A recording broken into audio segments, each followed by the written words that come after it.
সদরপুরে পেশাদার ৩ মাদক ব্যবসায়ী আটক। জাগ্রত সদরপুর খবর পড়ছি আলাদা লতিফুল হক। ফরিদপুরের সদরপুর উপজেলার বিভিন্ন গ্রাম ও হাট বাজার থেকে সদরপুর থানার ভারপ্রাপ্ত কর্মকর্তা নাজমুল হাসানের নেতৃত্বে বিভিন্ন অভিযান চালিয়ে ৩ মাদক ব্যবসায়ীকে আটক করেছে সদরপুর থানা পুলিশ। সোমবার রাতে এদেরকে গোপন সংবাদের ভিত্তিতে তাৎক্ষণিক অভিযান চালিয়ে আটক করা হয়।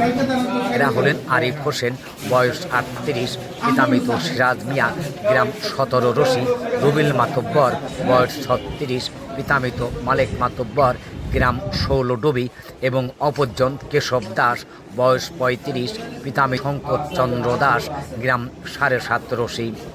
এরা সবাই সদরপুর উপজেলার বাসী। আটক শেষে ভারপ্রাপ্ত কর্মকর্তা নাজমুল হাসান সাংবাদিকদের বলেন, আপনারা জানেন আমি সদরপুর থানায় জয়েন করার পর থেকেই আমরা মাদক বিরোধী অভিযানে নেমেছি এবং তারই ধারাবাহিকতায় গতকালকে আমরা 3টি মাদকের আসামিকে গ্রেপ্তার করতে সক্ষম হয়েছি।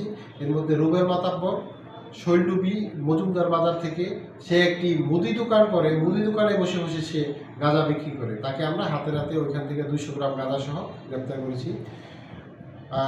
অপর আসামি আমরা আরেকটি আসামিকে গ্রেপ্তার করেছি আরিফ হোসেন নামে।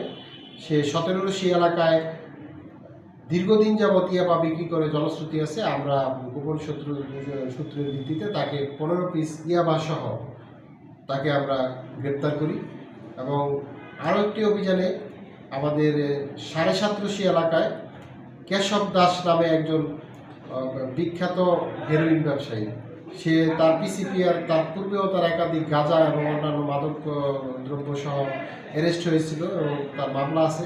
তাকে আমরা 43 পুরিয়া হেরোইন সহ হাতে নাতে গ্রেপ্তার করি এবং প্রত্যেকেই মাদকদ্রব্য নিয়ন্ত্রণ আইনের বিভিন্ন ধারায় নিয়মিত মামলা রুজু করে তাদেরকে গ্রেপ্তার করা হয় এবং বিজ্ঞ আদালতে প্রেরণ করা হবে।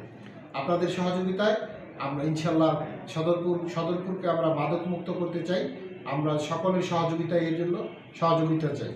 এই অভিযান অবশ্যই চলমান থাকবে। সদরপুরে আপনারা জানেন যে আমি জয়েন করার পর থেকেই শুধু মাদক না, অন্যান্য যারা ছিনতাইকারী, চাঁদাবাজ, ডাকাত তাদেরকে গ্রেপ্তারের জন্য আমরা অভিযান অব্যাহত রেখেছি। তাদেরকে মাদকদ্রব্য নিয়ন্ত্রণ আইনের বিভিন্ন ধারায় মামলা দিয়ে আজ ফরিদপুর কোর্ট হাজতে প্রেরণ করেছে।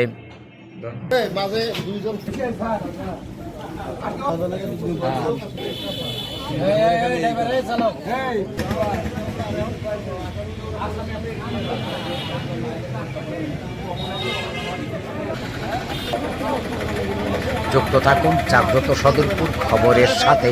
সার্বিক কলা কৌশলে আছি আমি সাংবাদিক হাওলাদার লতিফুল হক।